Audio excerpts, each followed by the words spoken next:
When a little boy asked the president, "What does God mean to you?" no one was ready for the answer that left the room in tears.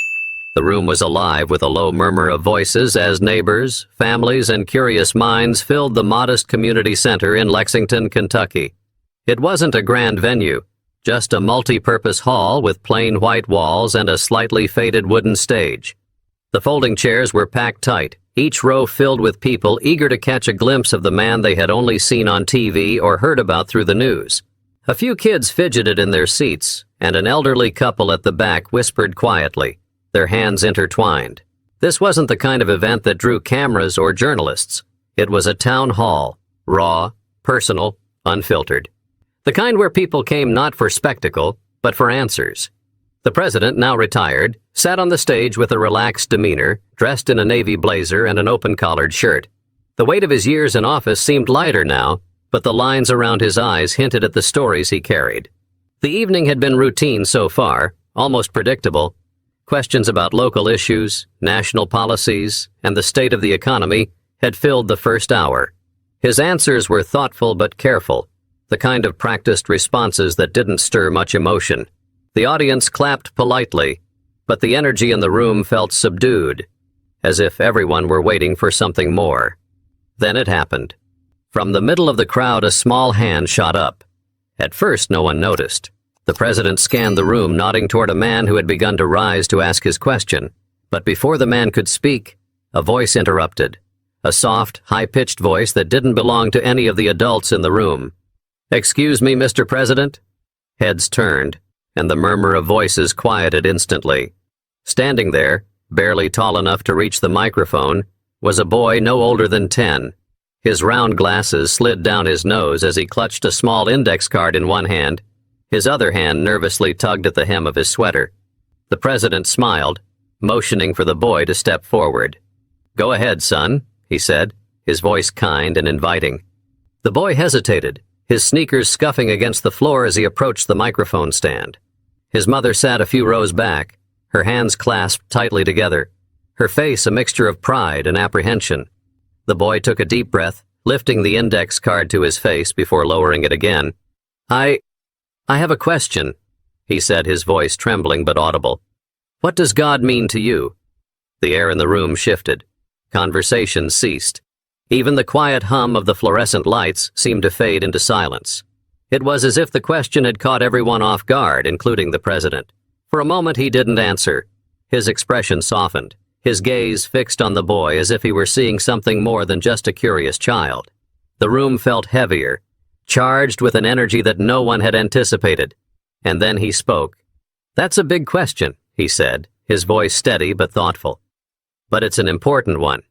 Let me tell you what God means to me." But answers to questions like these don't come from a script. They come from the deepest parts of who we are. And as he began to speak, the audience knew they were about to hear something unforgettable.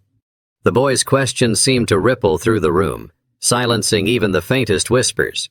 It wasn't the type of question anyone had prepared for. People had expected to hear about policies, national debates, or perhaps even light-hearted anecdotes from the president's time in office. But this was different. It was raw, personal, and deeply human.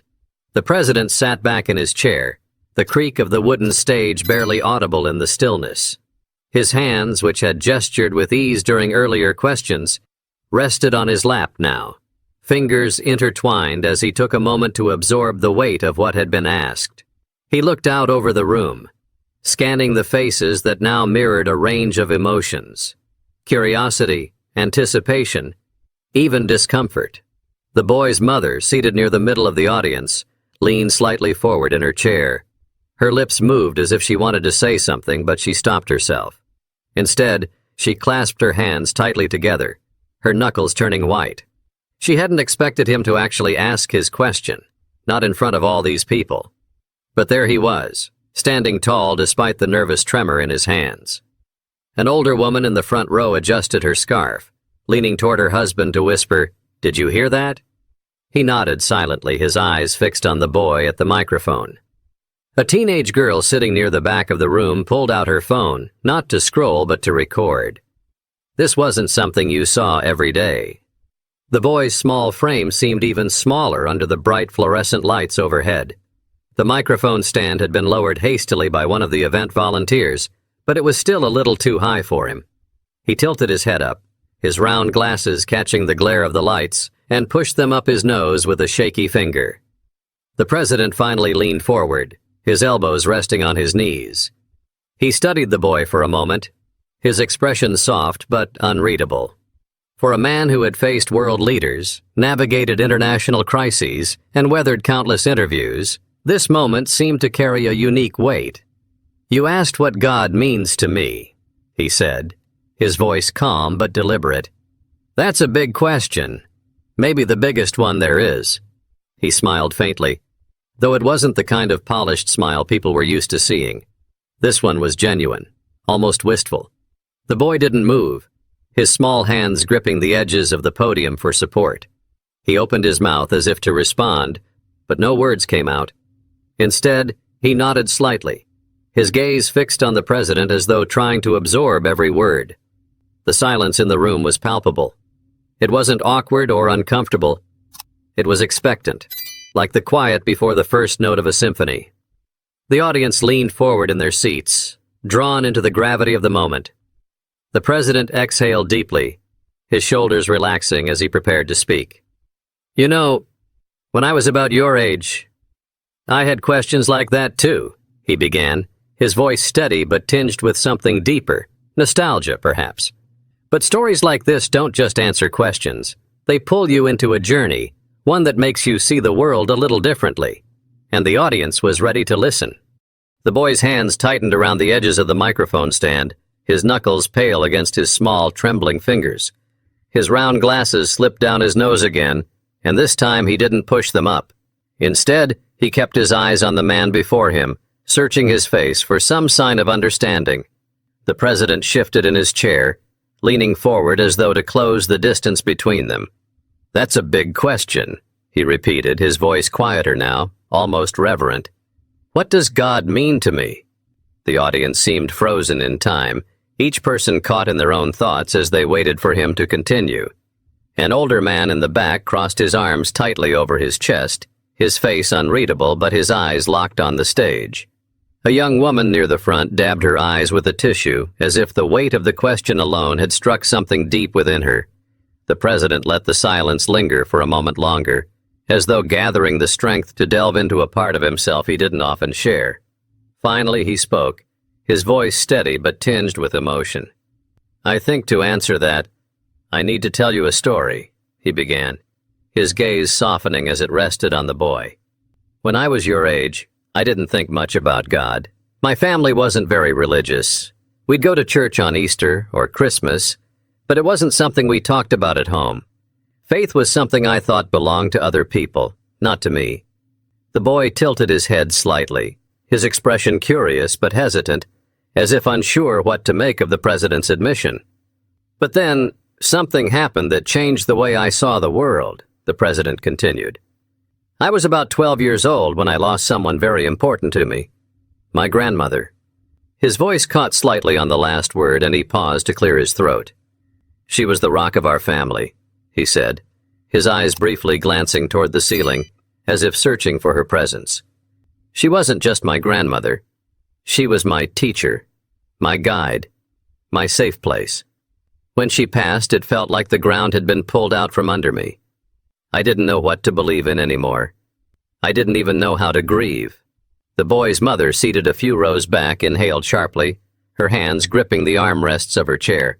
Her son had asked the question, but it was clear she was hearing something she, too, needed to hear. "I remember sitting in her house after the funeral," the president continued, his voice quieter now, as if he were reliving the memory. "I found her old Bible on the coffee table. It was worn, the pages yellowed from years of use. She had scribbled notes in the margins, thoughts, prayers, little reminders to herself. I didn't know why, but I started flipping through it, looking for something. I didn't even know what I was looking for." He paused, letting the memory settle in the room.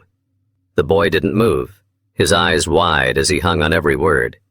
"And then I found it," the president said, his voice breaking slightly. "Next to a verse about faith, she had written, "God is love, even when life isn't." A soft gasp escaped from someone in the audience. It wasn't just the words. It was the rawness of the moment that pierced through the stillness. "I didn't understand it at first," he admitted, his gaze now distant, as though speaking to the memory itself. How could love exist in a world where someone like her could be taken away? How could I believe in a God who let that happen? But over time, I started to see what she meant. She wasn't saying life would always be fair or easy or even kind. She was saying that love is what holds us together when life falls apart. The boy blinked rapidly, his lips parting as if to speak, but no words came out. The audience was equally spellbound, their collective breath almost audible as they waited for what would come next. The president straightened slightly in his chair, his tone growing firmer. From that moment on, I stopped looking for God in the sky or in some perfect version of life. I started looking for God in the love people show each other, in the courage to keep going, in the kindness of strangers, in the little things we do for one another that remind us we're not alone. The boy's lips trembled, and for a moment, it looked as though he might cry. But he didn't. He simply nodded, the smallest of gestures, yet one that carried the weight of his understanding. The president smiled faintly, leaning forward again. "Does that make sense to you?" The boy hesitated before nodding again, this time more confidently. His hands relaxed their grip on the microphone stand. But questions like his don't just seek answers. They open doors to the parts of ourselves we often keep hidden. And in that room, every person felt a piece of their own heart laid bare. The president's voice grew steadier as he continued, though his words carried the weight of someone revisiting deeply personal memories. The room seemed to lean in collectively, each person hanging on his every word. "For a long time," he said, looking directly at the boy, "I thought faith was about having all the answers. I thought people who believed in God somehow knew something the rest of us didn't. But I've come to realize that faith isn't about certainty, it's about trust. Trusting in the love we give and receive, even when life feels impossible." The boy tilted his head slightly, his brow furrowed in thought, and the president offered a gentle smile. "Let me tell you another story," he said, glancing briefly at the audience before returning his gaze to the boy. "A few years ago, I met a woman in Michigan. She was a single mother raising 2 kids on her own. She'd been through more than most of us can imagine. She'd lost her husband in a car accident, lost her job shortly after, and was barely making ends meet. Yet every night she'd sit with her kids and pray, not for miracles, not for money, but for strength. Just enough strength to get through one more day." The boy's eyes widened slightly. His lips parted as he listened. Around the room, heads nodded subtly. This wasn't just her story. It was the story of so many who had faced life's hardships with nothing but grit and faith to carry them forward. "I asked her once," the president continued, "how she kept going, how she managed to hold her family together when everything around her seemed to be falling apart. And do you know what she told me?" He paused, looking directly at the boy again. "Faith," she said, "isn't waiting for someone to save you. It's knowing you have the strength to save yourself and believing that God gave you that strength for a reason." The room seemed to collectively inhale, the weight of her words settling like a blanket over the audience. The president's voice softened. "That mother taught me more about faith than I ever learned in any church. She showed me that faith isn't about expecting life to be easy.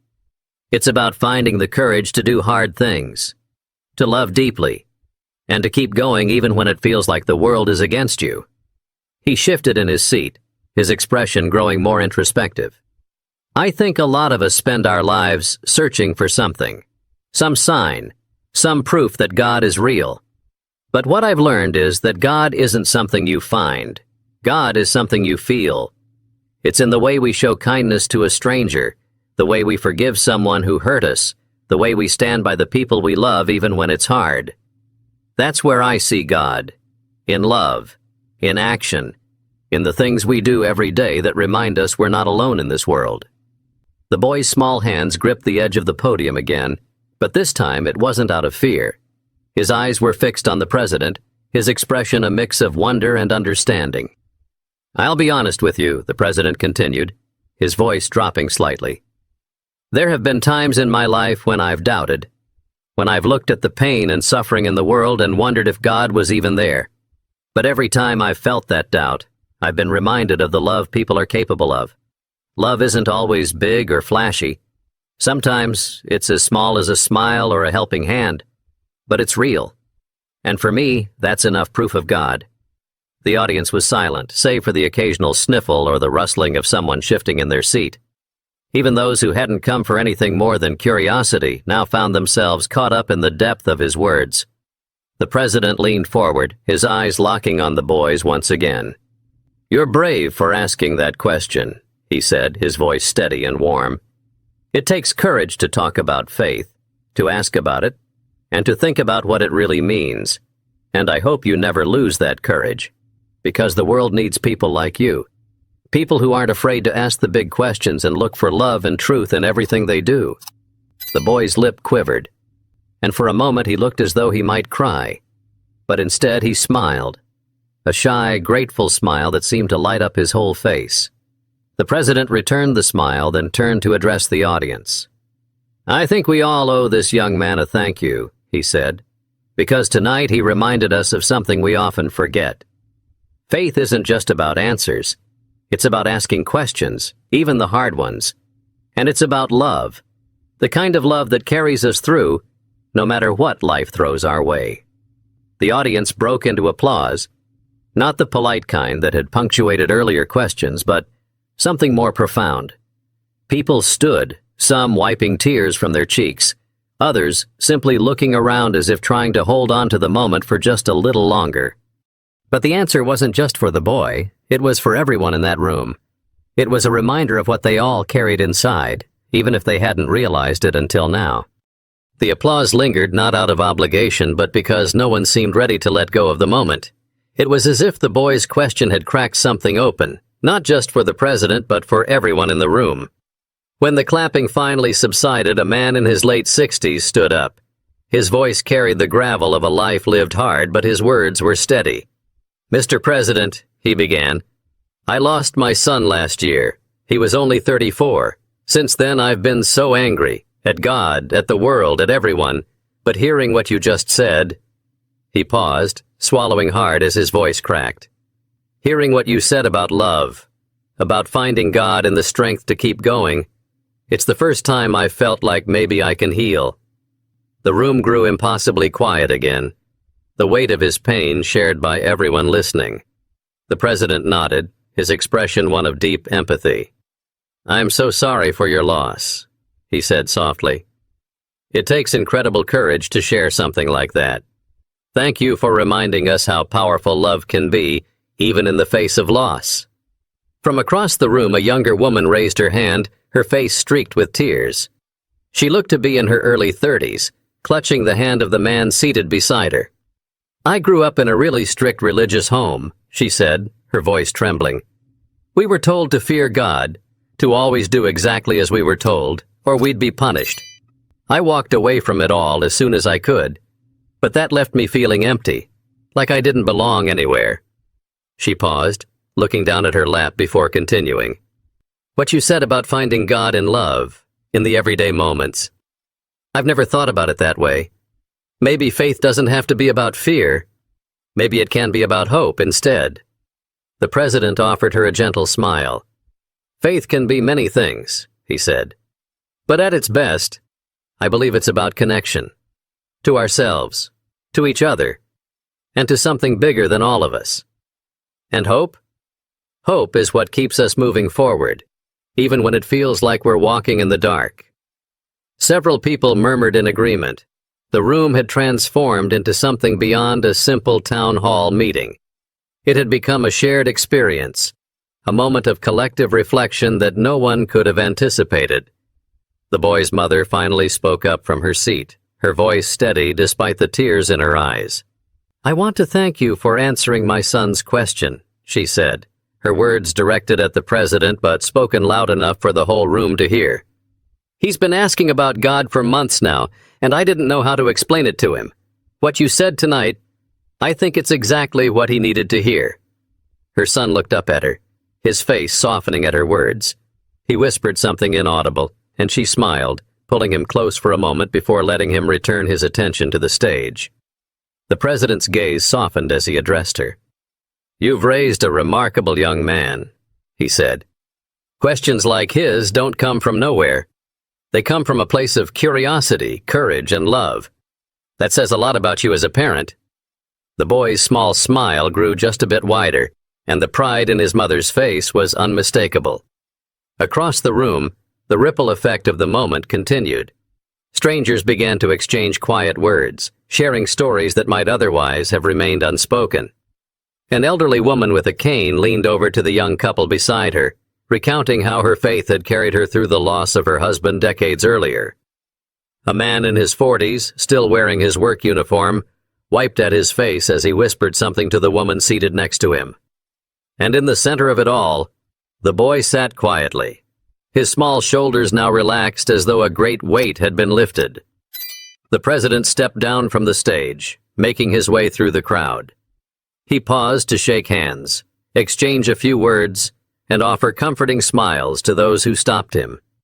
When he reached the boy, he crouched slightly to meet him at eye level. "You're going to do great things one day," he said, placing a hand on the boy's shoulder. "Keep asking those big questions. They're what make the world a better place." The boy's face lit up, his shy smile returning as he whispered a quiet, "Thank you." But moments like this don't just end. They echo in the hearts of everyone who witnesses them, reminding them of the questions they've asked and the answers they still seek. As the evening came to a close, the energy in the room felt different, lighter, warmer, yet somehow still electric. The conversations that had begun as whispers now filled the space with gentle hums of connection.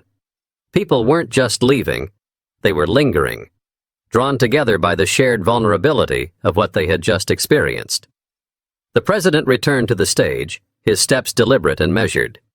He surveyed the room with a look of quiet appreciation, as though he understood that this night had turned into something far beyond what anyone had expected. He adjusted the microphone, his voice steady but filled with a warmth that reached everyone. "Before we wrap up tonight, I just want to say one more thing," he began. "What happened here tonight wasn't about me. It wasn't about a title I used to hold or the questions I've answered before. It was about something much bigger. It was about connection. It was about love. And it was about the courage to ask the kinds of questions that don't always have easy answers." The audience listened intently, many still visibly emotional.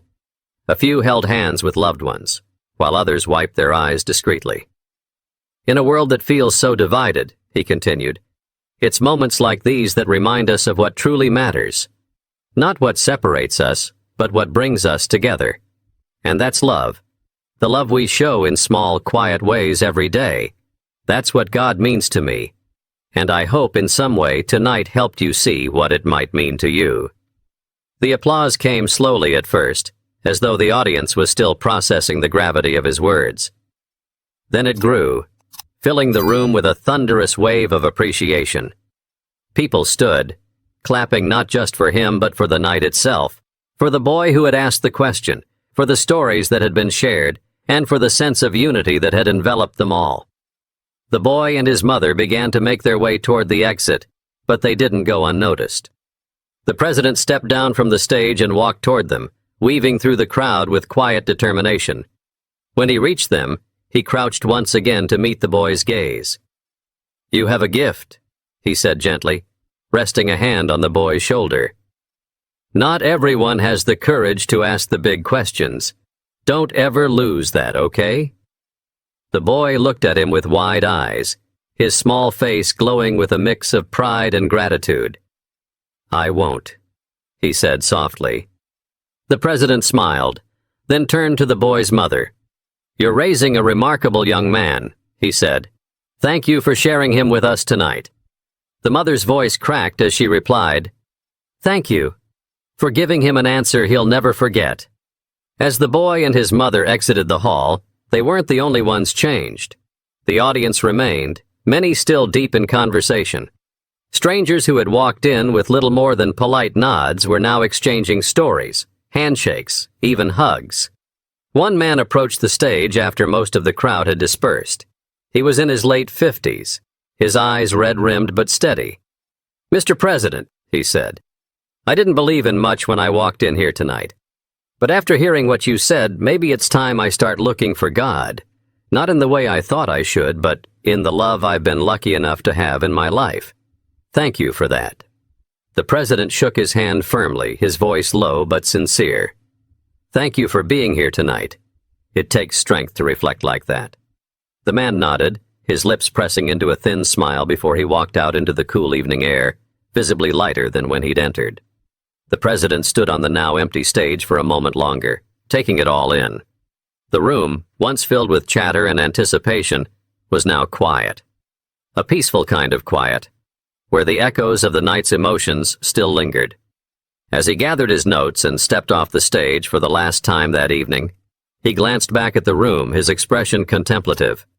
He knew that the boy's question hadn't just left an impact on the audience. It had left an impact on him.